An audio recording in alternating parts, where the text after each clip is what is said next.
Hello again, my friends, and welcome again to the 15-Minute Free Thinking Podcast. Today we're going to talk about the makers and the takers. And although I've already discussed this topic before, in many different ways, I suppose, I don't recall if I ever really shared my episode about the makers and the takers, because I found some of the recordings I've done for podcasts to be a little too incendiary. And it's not that I'm afraid of people confronting me or arguing or debating. It's the opposite. It's that I don't want people to argue and debate. I want to have discussions that are productive. So, in order to make a discussion about makers and takers, I have to label some takers, which people might not like. So, spoiler alert, in two different ways. First off, if you don't want to hear about, how I feel about, wealthy people or the ultra wealthy, certain ones in particular, then, maybe it's not a podcast for you. If you do, keep on listening. And on top of that, the main spoiler here at the beginning is I'm going to talk about a movie I saw the other night, which I hadn't watched yet. It's called Founder. It's about McDonald's, the founding of McDonald's.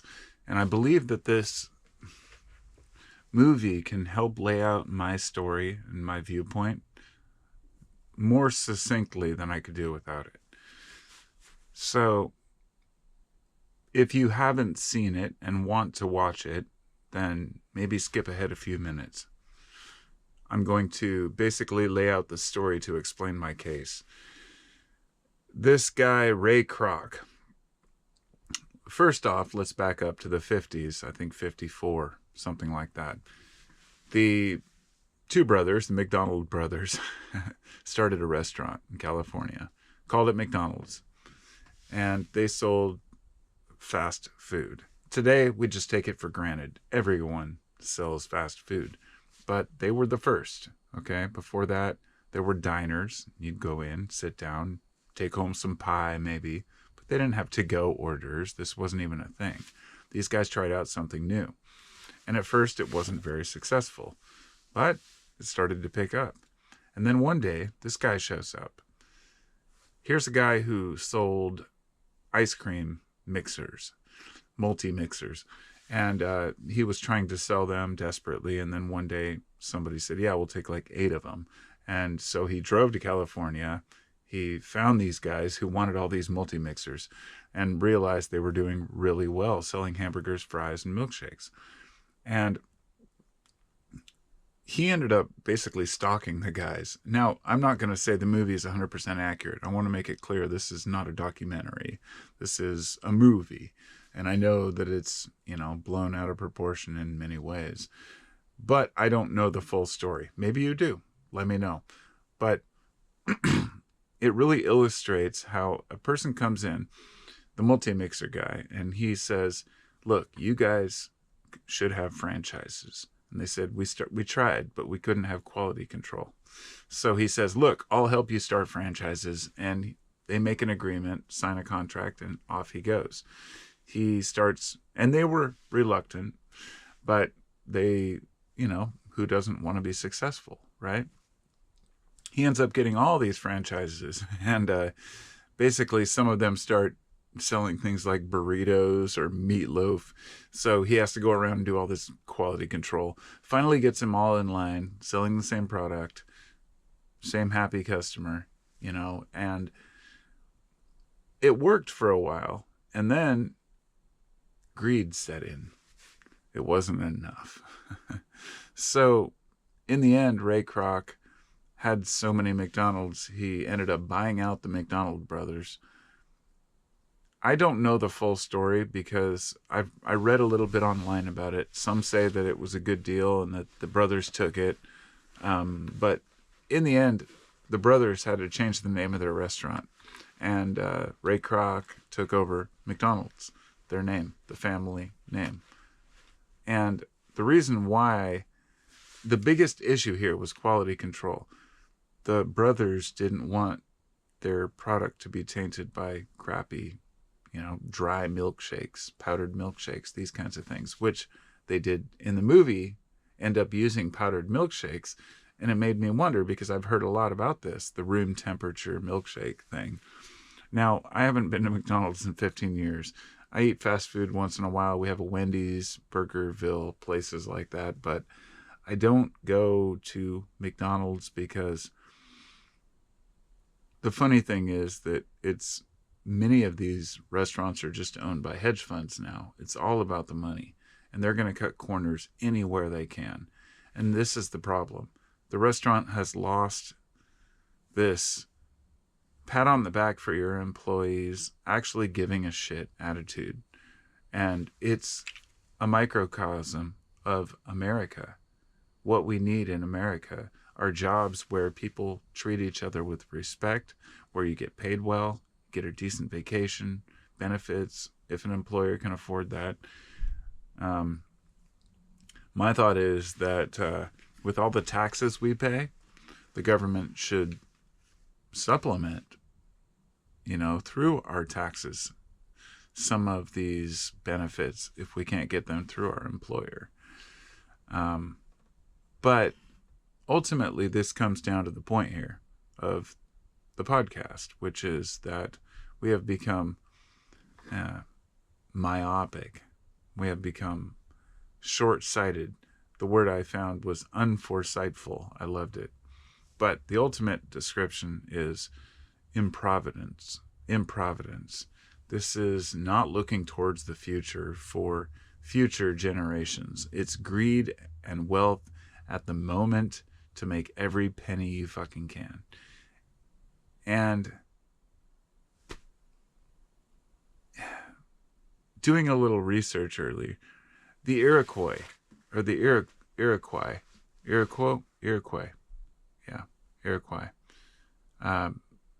I had a little pronunciation chart, so forgive me if I get it wrong. Native Americans, obviously. They had, there was the Haudenosaunee, I think I pronounced it wrong, Confederacy, which was 7 tribes a member of this confederacy. And the Iroquois were the ones that, them among these other tribes, I guess, they all had this great law. And it was a 7-generation law, right? It meant that you were to look forward 7 generations, which was approximately like 150 years. Every time you made a decision for the tribe, for the people, for the land, whatever it might be, always looking ahead. We do nothing like that. We completely screw over the future of our children. And buying a home is the main fucking focus of this point. For the kids of today, anybody growing up, if not teenagers and even Gen Y, Gen Z, whatever, they can't afford a home. And I know this. When I bought my home in 2004 with my wife, we bought it on a stated income. Stated income, meaning we went in and said, my wife is like, I'm a waitress. This is how much I make in tips. I don't have proof of it, but here's my paycheck stubs. I gave what I had, and we got a house.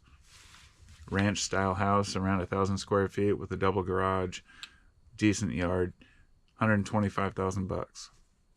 And then 4 years later, everything crashes. And it was all because of those kinds of loans, which technically, we could have got anyway, I'm sure. But they gave many bad ones. And there were times when we took a calculator to the grocery store to pay for food and wanted to make sure that we didn't overspend, And looking back on that, even being still check to check, so to speak, at least I'm not in that situation anymore. I save up a little bit in a reserve, and that helps me. But buying a home for anybody today who's starting is just getting worse and worse. And it's just going to continue to get worse. So I thought to myself, because I'm looking to sell my house. I've been doing remodeling on my own home for the last, well, all the time, right? If you're a homeowner. But for the last few weeks I haven't had work through my job. So I've been tearing apart my kitchen, repainting my cabinets, doing things that will improve the equity in my home.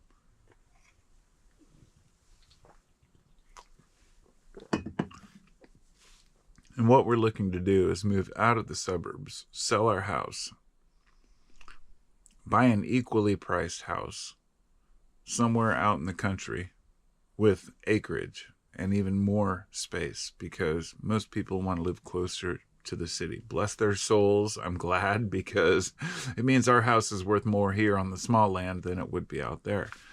I want land, not access, not closeness to the store. I don't give a shit about that. I'd rather have 2 freezers and stock up. It's my dream, to walk out on my porch and live on an amazing property. We did for a short period when we rented. It was like $725 a month. It was a farmhouse and had all this acreage, probably like 50 acres around it that was, some of it used by the neighbor farmer. And you could walk back to the woods. It was a really cool place. And the guy who owned it, the guy that worked for him, because the guy was a farmer, he'd come over with his tractor and till out like, 100-foot by 50-foot plot for me to plant my sunflowers, my pumpkins, and everything else. And it was pretty cool. So, yeah, that's what I want, right? Not everybody wants that. And I know, I thought about this last night.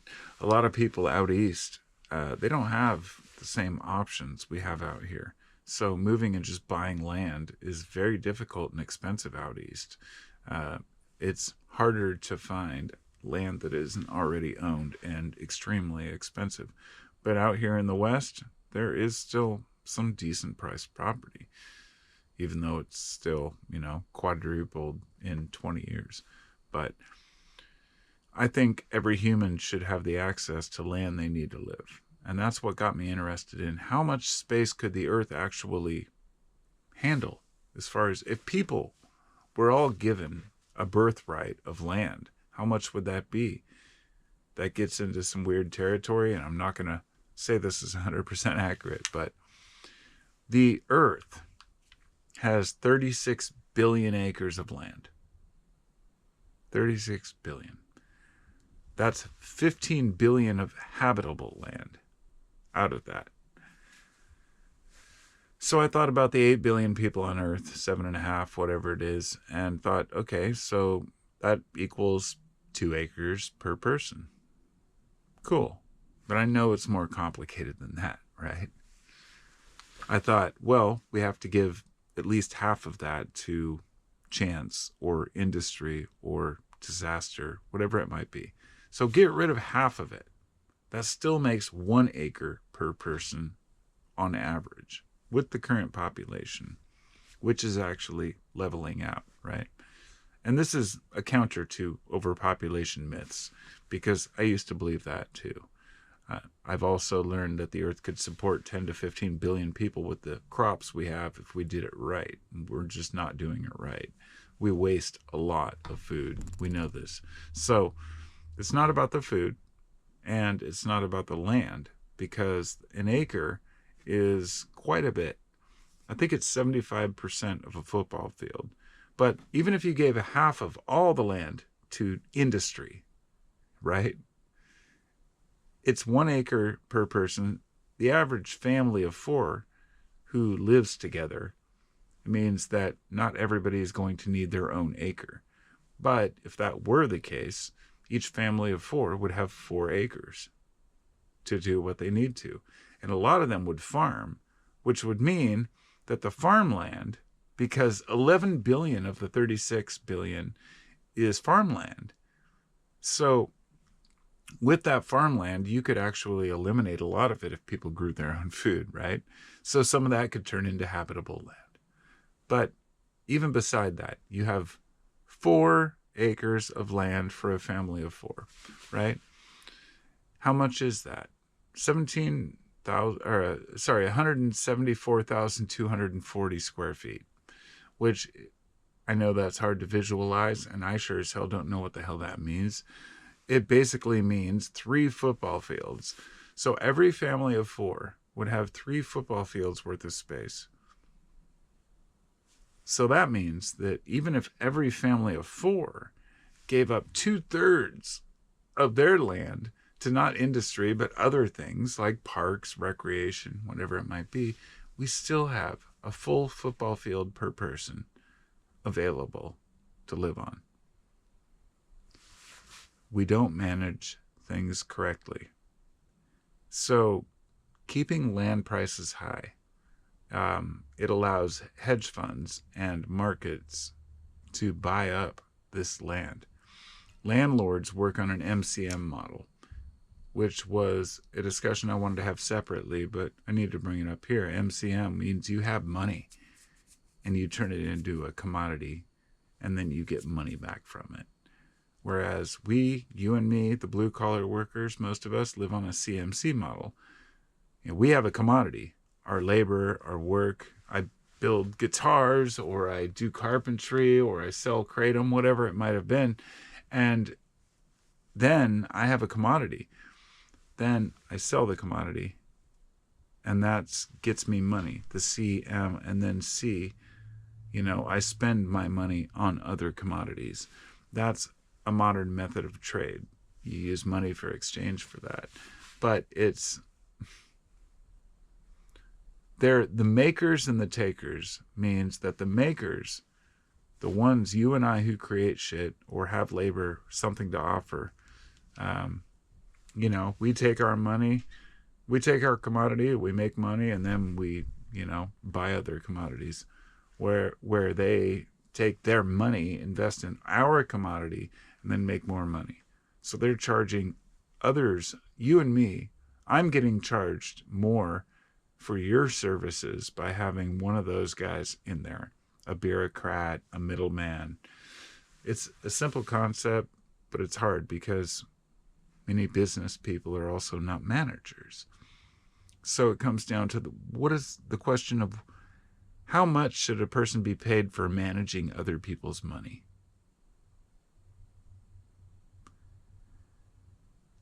That's what a guy like Musk does. When I talked about the McDonald's thing, a guy coming in, taking other people's companies, it's the same thing that Elon does. He has money, so he buys into these companies, and then he dominates them, and the rest is history, right? We have a guy who isn't really very... There's a great description of this by somebody who knew him. They said when Elon talked about electric cars, I was like, wow, he knows a lot. He's a genius. And when he talked about SpaceX, I said, wow, he's a genius. He knows a lot. But once he started talking about software, I said, wait a minute, that's something I know, and he doesn't know what the hell he's talking about. It was a moment where somebody realized the guy just has money and buys into shit. Most of the people in office right now who have a lot of money just bought into shit. And most of the people who have power and influence just happen to have people who gave them a little small loan of $1 million or $10 million or whatever it might be. So, they could move on with their lives and, work hard for their money. Cynical? Maybe. But landlords follow this MCM model that I talked about, and it is disgusting. It really is. Because Somebody pointed out an article the other day where they were showing how, oh, so many landlords have left the U.S. and gone to Canada. And somebody was saying, yeah, they hadn't pointed out that that meant they sold the properties because they were so frustrated with rental regulations and they couldn't hike what they wanted.